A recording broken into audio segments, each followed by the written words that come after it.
All right, here we are, still in May. This is 87. This is Madness by Antonia Hilton.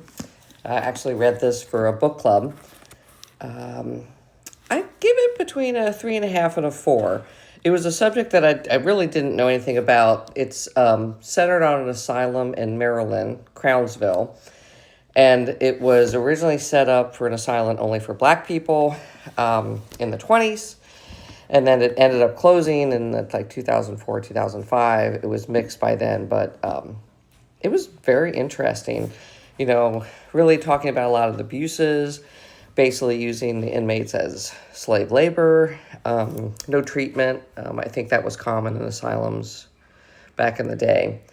A lot of the records had been lost, and many of the people that had worked there were very elderly or had passed away. So I think it was tricky to get together all the information that she needed. So she did have to fill it in a little bit with some background on mental health in the U.S. and some of the policies, lack of funding that caused a lot of these issues. I look forward to hearing what the author has to say about this book at the book club. It was good. I think you should read it if you really don't know anything about it and, learn about part of history that you probably don't know.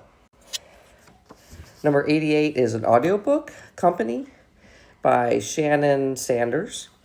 It's a series of short stories surrounding a family.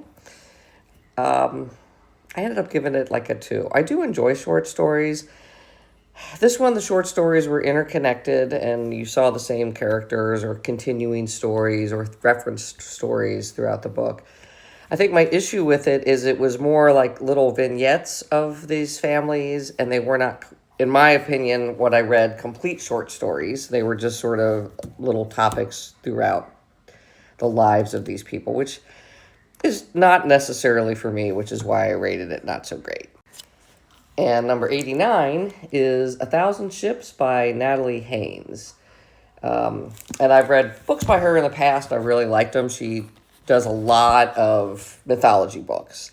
And this one is the story of the Trojan War, so the Odyssey and the Iliad, but from the women who were there and in the book's perspective. So, the Trojan women, so it would be, the queen, Hector's wife, Helen, and it was interesting, Helen was grouped into that area and not given her own voice.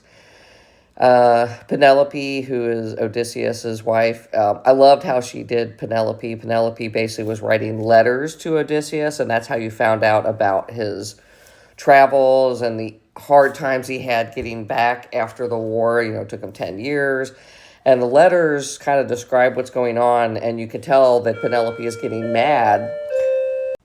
Sorry, my clock went off. But Penelope is getting mad that Odysseus is not home, and the letters are showing that tone. She's getting more and more pissed off about, hey, stop doing what you're doing and come home.